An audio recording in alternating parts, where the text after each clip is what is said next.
무인도에서 드러난 인간의 민낯. 푸른 바다 위 섬 하나가 있습니다. 야자수가 늘어선 모래사장, 끝없이 펼쳐진 수평선. 그 위에 몇몇 아이들이 서 있습니다. 어른은 없습니다. 지도자도 없습니다. 단지 아이들뿐입니다. 하지만 곧 그 섬은 낙원이 아닌 지옥이 됩니다. 윌리엄 골딩의 파리 대왕은 이처럼 한 편의 동화처럼 시작합니다. 그러나 이 이야기는 결코 아이들만의 동화가 아닙니다. 그들이 살아가는 섬은 바로 인간 사회의 축소판이며 우리 모두가 지닌 본성의 깊은 곳을 비추는 거울입니다. 질서와 규칙, 협력과 연대, 그 모든 것이 차례로 무너질 때 우리 안에는 무엇이 남게 될까요? 파리 대왕은 전쟁이라는 시대의 비극 속에서 사랑스러운 아이들이 어떻게 잔혹한 괴물이 되어가는지를 그려냅니다. 그리고 그 과정을 통해 묻습니다. 진정한 짐승은 어디에 있는가? 우리를 위협하는 공포는 바깥에 있는가? 아니면 우리 안에 있는가?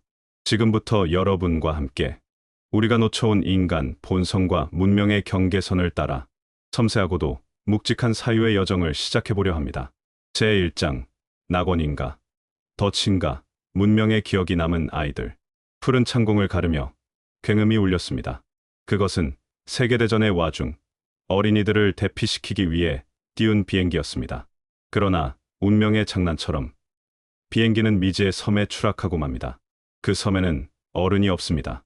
바다는 고요했고 바람은 따뜻했습니다. 누군가는 이곳을 낙원이라 불렀을지도 모릅니다. 처음으로 모습을 드러낸 소녀는 렐프. 햇살 아래 그의 금발은 반짝였고 그의 눈에는 아직 도시의 기억이 남아 있었습니다. 그리고 그 뒤를 따라 체격이 둥글고 안경을 낀 피기가 등장합니다. 피기는 숨이 차도록 걸으며 중얼거립니다. 누군가는 이 상황을 기록해야 해. 규칙이 있어야 해. 이들의 만남은 인류 문명의 두 축을 상징합니다. 렐프는 질서와 지도자의 가능성을, 피기는 이성적 사고와 공동체의 윤리를 상징하는 인물입니다. 그들은 섬을 탐험하고 조난자들을 모으기 위해 커다란 조개 껍데기를 불기 시작합니다. 그 소리는 마치 먼 옛날 원시의 나팔 소리처럼 퍼져나가며 섬 구석구석에 흩어져 있던 아이들을 불러 모읍니다. 아이들은 대체로 6세에서 12세 사이. 어떤 아이는 여전히 엄마를 찾았고 어떤 아이는 모래를 먹으며 울었습니다. 그러나 이 작은 군중 속에서 가장 인상적인 등장은 검은 망토를 입은 소년들이 질서정연하게 행진해 오는 장면입니다. 그들 중 앞장선 자는 잭, 성가대장이자 장악욕이 강한 소년으로 처음부터 렐프와의 긴장감을 형성합니다. 회의가 열립니다. 아이들은 투표로 렐프를 지도자로 선출합니다. 잭은 불편한 기색을 감추지 않지만 외견상은 협조를 약속합니다. 그는 자신과 성가대 아이들이 사냥 담당을 맡겠다고 합니다. 여기서 우리는 벌써 하나의 갈림길 앞에 섭니다. 렐프가 상징하는 민주적 지도자와 잭이 상징하는 강압적 카리스마의 충돌. 그리고 첫 번째 사냥의 기회가 찾아옵니다. 잭은 날렵한 멧돼지를 발견하지만 막상 칼을 들고도 도살하지 못한 채 놓치고 맙니다. 그 순간 그의 눈빛이 달라집니다. 다음번엔 반드시 죽이겠어. 이 대사는 단순한 사냥의 선언이 아닙니다. 그것은 문명에서 야만으로, 인간성에서 본능으로 향하는 첫 번째 균열이자 다짐입니다. 1장은 이처럼 아이들이 주인공인 동화처럼 보이지만 사실은 인간 사회의 본질적 물음, 즉 질서와 본능, 이성 대 권력, 그리고 무정부 상태 속의 인간성이라는 무거운 주제를 미묘하게 던지고 있습니다. 그리고 이 모든 것이 아이들의 순수함이라는 옷을 입고 펼쳐지기에 더욱 섬뜩하고 더없이 슬픈 장면으로 다가옵니다. 제2장 불꽃과 그림자, 희망과 공포 사이에서 섬 한가운데 평평한 바위로 이루어진 공간에서 아이들은 다시 모였습니다. 렐프는 손에 조개 껍데기를 쥐고 외칩니다. 우리는 구조될 거야. 하지만 규칙이 있어야 해. 아이들은 조개 껍데기를 든 자만이 발언할 수 있다는 조개 규칙을 만듭니다. 어쩌면 그것은 문명의 마지막 발악 같은 것이었는지도 모릅니다. 질서가 살아있다는, 어른이 없다는 불안을 달래주는 상징. 그때 가장 어린 아이 중 하나가 울먹이며 말을 꺼냅니다. 그는 숲속에 괴물이 있다고 말합니다. 아이들은 웃지만 제게 얼굴엔 긴장감이 스칩니다. 피기는 손을 들고 말합니다. 그건 환상일 뿐이야. 우리 안에 있는 두려움이지. 이 대화는 그 자체로 상징적입니다. 괴물은 정말 섬에 있는 걸까요? 아니면 각자의 마음속에 도사리고 있는 야만과 공포일까요? 이윽고 렐프는 연기를 보고 구조되기 위해 높은 산 위에 모닥불을 피우자고 제안합니다. 아이들은 열광합니다. 구조. 그것은 그들 모두가 붙잡고 싶은 희망의 끈이었으니까요. 그리하여 성가대의 아이들과 잭은 나뭇가지를 모으고 피기는 자신의 안경으로 햇빛을 모아 불을 붙입니다. 불꽃이 피어오릅니다. 그 장면은 마치 인간의 문명이 처음 불을 얻던 원시의 순간처럼 숭고하게 그려집니다. 그러나 곧 상황은 통제 밖으로 치닫습니다. 불이 점점 커지더니 근처의 나무들로 번지며 산불로 변합니다. 아이들은 경악하고 누군가가 묻습니다. 그 꼬마는 어디 있지? 그 괴물을 본다는 아이. 침묵. 그 아이는 사라졌습니다. 산불에 휩싸였을 가능성이 높습니다. 그리고 아무도 그것을 언급하지 않습니다. 집단은 은밀히 아이의 부재를 묻어버립니다. 이 장면은 우리가 얼마나 쉽게 죄를 외면하는지, 희망을 가장한 무질서가 얼마나 위험한지 보여줍니다. 인류가 만든 최초의 불꽃은 구조를 위한 신호였지만 결과적으로는 생명을 앗아간 첫 재앙이었습니다. 렐프는 책임감에 짓눌리고 피기는 조심하자며 목소리를 높이지만 잭은 점점 그 권위에 도전하기 시작합니다. 그의 눈은 말합니다. 규칙보다 강한 건 힘이야. 섬 위에는 아직 구조의 배도, 어른도, 법도 없습니다. 오직 어린이들과 불, 그리고 점점 짙어지는 두려움만이 있을 뿐입니다. 이 두 번째 장은 문명의 가느다란 끈을 쥐고 있는 아이들이 어떻게 희망과 공포 사이에서 방황하며 조용히 야만의 길로 나아가기 시작하는지를 그립니다. 그리고 그 시작점엔 언제나 작은 두려움과 무시된 목소리가 있습니다. 제3장 사냥과 쉼터. 균열의 시작. 열대의 섬. 햇살은 따갑고 바람은 숨죽인 듯 나무십 사이를 흐릅니다. 잭은 숲속을 헤매고 있습니다. 손에는 뾰족한 창이 들려 있고 몸은 벌거숭이, 사냥감은 멧돼지. 그의 얼굴엔 이미 아이의 천진함은 없습니다. 짐승의 흔적을 좇는 그의 눈은 탐욕과 흥분, 그리고 무엇보다도 권력의 갈망으로 불타오릅니다. 잭은 사냥에 실패하고 돌아오지만 그의 머릿속은 오직 하나, 잡는다. 다음엔 반드시 잡는다. 한편 렐프는 해변가의 아이들과 함께 있습니다. 그는 쉼터를 짓고 있습니다. 비가 오면 대비해야 하고 밤에는 불안하니까요. 하지만 대부분의 아이들은 협력을 거부합니다. 처음에는 열정적으로 돕던 그들도 지금은 놀거나 잠을 자며 책임을 외면합니다. 결국 렐프와 피기만이 쉼터를 짓고 있습니다. 두 사람의 땀은 뜨거운 모래 위로 떨어지지만 아이들의 집단은 점점 무질서와 방기 속으로 빠져듭니다. 렐프는 잭에게 말합니다. 우리에겐 쉼터가 필요해. 모두가 도울 줄 알아야 해. 잭은 대꾸합니다. 사냥도 중요해. 우리가 먹을 걸 못 구하면 무슨 소용이야? 여기서 갈등이 발생합니다. 문명의 상징인 쉼터를 짓는 자와 본능과 욕망을 쫓아 사냥을 추구하는 자. 렐프는 공동체를 생각합니다. 하지만 잭은 점점 혼자만의 영역, 자신만의 지배 공간을 만들어갑니다. 그 사이, 두 사람 사이에는 말로는 설명되지 않는 긴장과 경쟁이 감돕니다. 잔잔한 파도처럼. 그러나 서서히 깊어지는 균열. 또 다른 아이, 사이먼. 그는 조용히 숲의 한 공간을 찾아 들어갑니다. 그곳은 그의 비밀 은신처. 사이먼은 다른 아이들과 다릅니다. 그는 자연과 조화를 이루며 혼자서도 평온함을 느끼는 아이입니다. 그가 발견한 숲은 마치 성소처럼 묘사됩니다. 나무십 사이로 빛이 내려오고 새소리는 고요하며 공기는 따뜻합니다. 그는 숲속의 숨결과 교감합니다. 그는 그들 중 유일하게 섬의 정령과 대화할 줄 아는 자입니다. 이 장면은 독자에게 질문을 던집니다. 인간은 본능에 굴복할 존재인가? 혹은 자연과 조화롭게 공존할 수 있는가? 그리고 우리는 깨닫게 됩니다. 사냥과 쉼터의 대립은 단순히 생존 방식의 차이가 아닙니다. 그것은 힘과 책임, 욕망과 공동체, 야만과 문명이라는 가치의 충돌입니다. 그리하여 이 장의 끝자락에서 우리는 하나의 진실을 예감하게 됩니다. 렐프와 잭, 그들의 갈등은 더 이상 의견 차이가 아니라 서로 다른 세계의 충돌이며 결국 둘 중 하나는 무너질 것이라는 예언입니다. 제4장, 피를 맛본 날, 사냥, 권력, 그리고 잔혹성의 서막.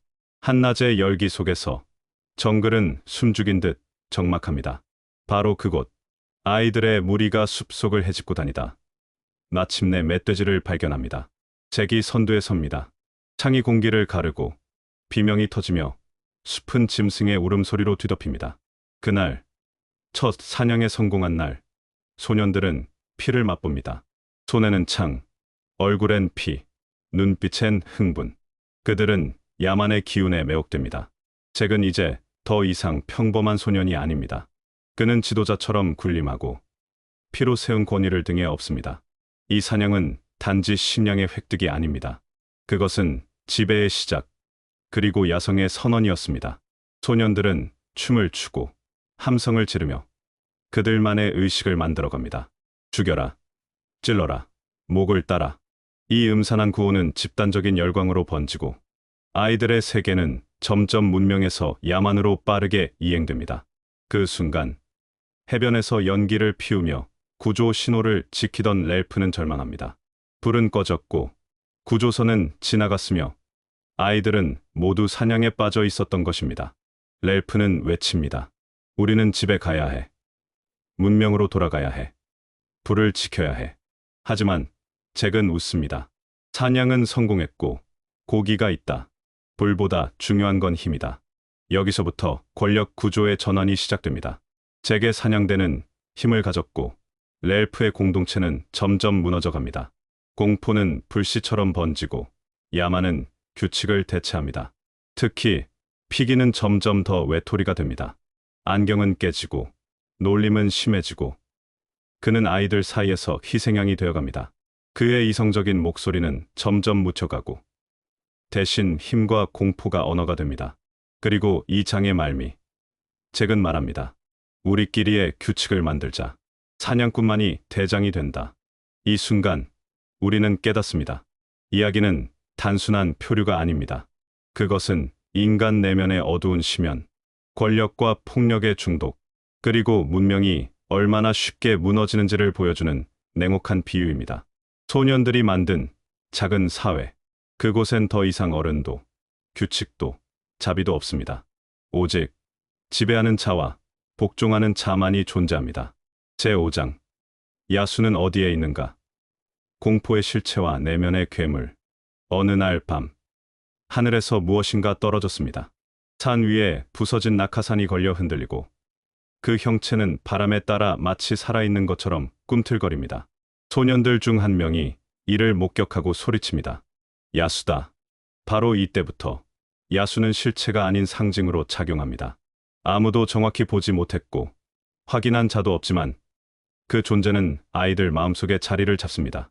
공포는 실체가 아닌 상상에서 비롯된다는 것.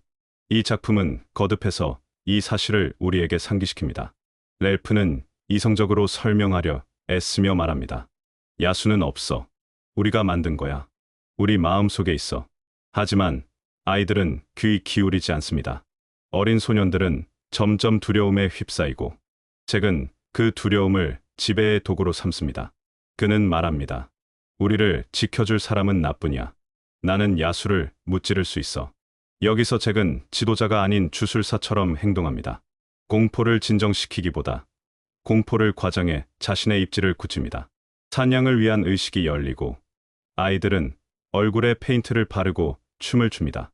공포는 무기처럼 활용되고 이성은 더욱 뒷전으로 밀려납니다. 이제 더 이상 불이 중요한 것이 아닙니다. 구조를 향한 희망도 잊혀집니다. 아이들은 생존보다 지배와 안도감을 줬습니다. 렐프는 말합니다.